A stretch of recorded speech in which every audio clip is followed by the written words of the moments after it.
I seldom to never replay games, even those I thoroughly enjoy, but recently a small group of friends talked about revisiting, or for many, playing for the first time, Earthbound on the Super Nintendo.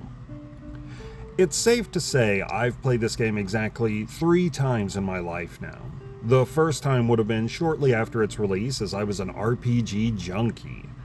This would have been when it saw a price drop, but probably not yet to the clearance bin treasure trove we all wish to go back in time to take advantage of. With most role-playing games being closer to high fantasy, this modern-day setting and unique art and graphical style was so novel, not to mention the references and humor sprinkled all throughout.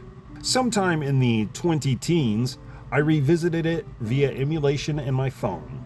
This made for a solid nostalgic trip, and it was fun going back to see how much I remembered and what I'd forgotten. I utilized the convenience of having it available to play anywhere and on the go, but only double saved with save states anytime I used an in-game save. After all, I wanted this to be as true an experience via emulation on a futuristic smartphone as possible. And now, having gone through this game at the end of 2024, my take is this. Graphically, the game holds up so well and looks gorgeous. You've got fun and unique settings, cute sprites, and the enemies bring a smile to my face. Audibly, it's the same. Stands the test of time with many pleasant, though also some weird, music, more frequently having my head bobbing over cringing, like some of the sound effects do.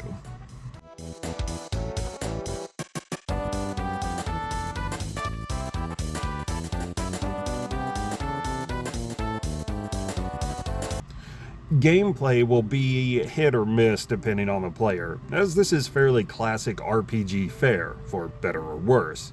If you like that, you'll have a good time. If you don't, then this will not win you over. The auto-win feature of random battles against enemies you overpower is still a clever addition that should be used in so many games in the genre. I also like the tense moments with the rolling health stats, in which a mortal wound is survivable if you can heal or finish a battle quickly enough.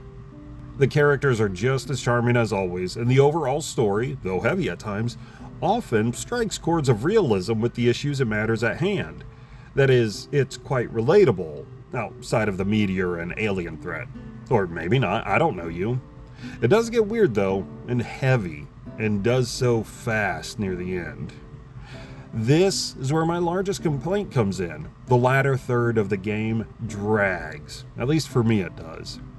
The dungeons are much larger with loads of enemies, and I do bring much of this on myself as I try not to avoid fights in lieu of leveling up.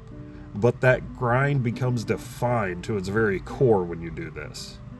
The narrative also likes to mix things up by removing a member from your party, sometimes even dropping you down to one character, solo, which again makes fights last a couple rounds too long. Some of the story elements have you backtracking in odd ways, making your way back to location X for a scrap of text Y only to move on to Z. This, however, is something many older RPGs are guilty of, so it's hard to fault Earthbound for that alone. My final complaint is how inventory works. It's limited and nothing stacks, so if you want 3 cookies, you're using up 3 spots. Each character has their own inventory box, but it's cumbersome to move items from one to another, who has a full pocket that you have to empty first, and so on. A courier service can store items for you, but you're seldom clear if item A is okay to send away. Will you need it sooner, later, at all, ever again? And the items themselves don't always make it clear what they do. Does this one restore HP? PP? Is it a weapon? Do I give this to someone? Minor complaint, but hovering over an item says nothing. You have to ask for help. Mind you, this complaint is partially due to modern inventory conveniences and expectations, and partially from playing the Final Fantasy series and having 99 potions I'll never use, just because. This boils down to me being pleased to have put in one more go, one more playthrough. Did I enjoy my time with Earthbound? Of course. Less so than when it was brand new, everything unexpected, and when it was able to wow me around every turn.